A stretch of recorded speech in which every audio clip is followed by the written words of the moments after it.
আসসালামু আলাইকুম সবাইকে, কেমন আছেন সবাই? আজকে আমরা রান্না করব চিকেন ভেজিটেবল থাই কারি।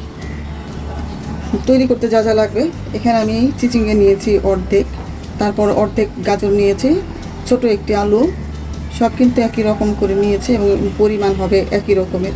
আর এটা হচ্ছে পেঁয়াজ, দেখুন এইভাবে ছাড়িয়ে ছাড়িয়ে নিয়েছি। এখানে দুটো পেঁয়াজ আছে, আর আমি যেহেতু ঝাল বেশি দেব না, এর জন্য একটা কাঁচামরিচ আছে।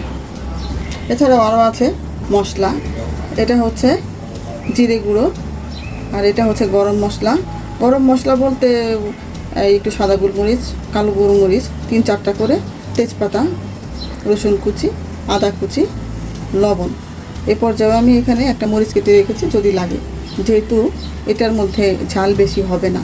এখন আমরা এটার মধ্যে তেল দিয়ে নিচ্ছি। রসুন কুচি দিয়ে দিলাম, আদা কুচি দিয়ে দিলাম। ব্রাউন কালার না হওয়া পর্যন্ত আমরা ভাজতে থাকবো।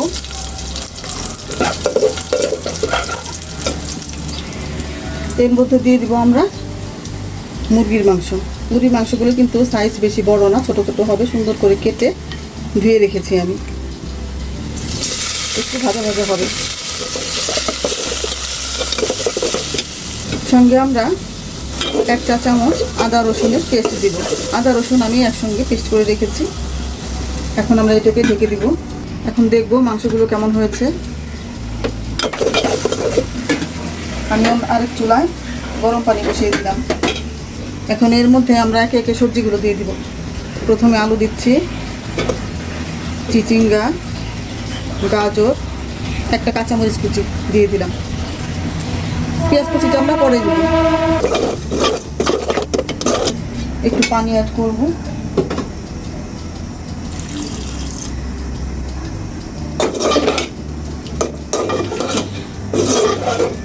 আমরা কিন্তু এর মধ্যে লবণ দিইনি, তেজপাতা দিয়ে দিব, লবণ দিয়ে দিলাম, নেড়ে ঢেকে দিব। আবার একটু ঢেকে দিব।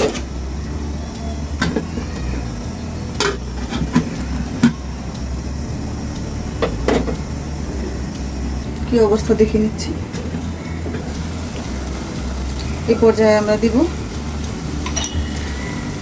এটা হচ্ছে পাউরুটি, 1 পিস পাউরুটি আমি দুধে ভিজিয়ে রেখেছিলাম 10 মিনিটের মতো। এখন এটা ব্লেন্ড করে এটার মধ্যে দিয়ে দিব।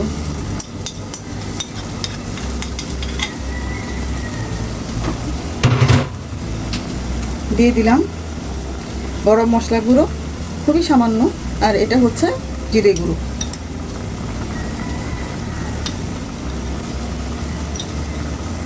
এখন আমরা নেড়ে দিব।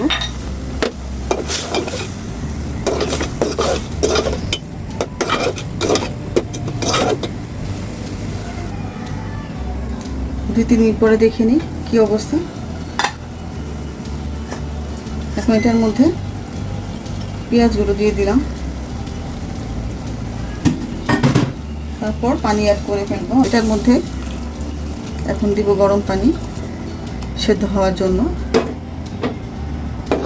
নেড়ে দিই।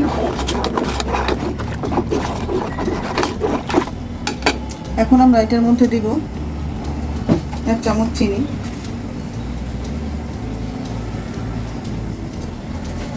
টেস্টিং সল্টটা আমি অতটা পছন্দ করি না, তারপরেও স্বাদের জন্য খুব কম একটুখানি দিচ্ছি।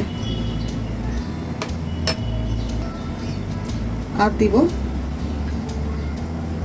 1 চা চামচ সয়া সস। একটু নেড়ে দিয়ে এখন ঢেকে দিব। ফিরে এলাম আমরা 10 মিনিট পরে, দেখি কেমন হয়েছে। আর একটু ঘন হবে। পর্যায়ে আমরা 2টো ডিম ফেটিয়ে নিব। কি অবস্থা দেখি, এখন ঘন হয়ে গিয়েছে। এটা যদি ঠান্ডা হয় আরো ঘন হবে। এটাকে কিন্তু চিকেন ভেজিটেবল স্যুপও বলা যায়। 2টো ডিম ফেটিয়ে নিলাম। এখন এটাকে ব্লেন্ড করে দিয়ে দিব। ধীরে ধীরে আমরা ডিমটা এখন দিয়ে দিব।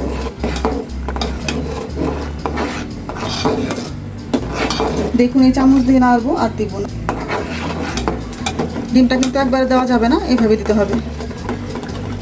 এভাবে দিলে এটা চাকা হবে না, দলা হবে না, দলা দলা হয়ে যাবে। না হলে এই যদি আপনারা এইভাবে না নাড়তে পারেন তাহলে দলা দলা হয়ে যাবে, ওটা দেখতে ভালো লাগবে না, খেতেও ভালো লাগে না। অনেক বাচ্চারা ডিমের গন্ধ নাকে আসলে খেতে চায় না।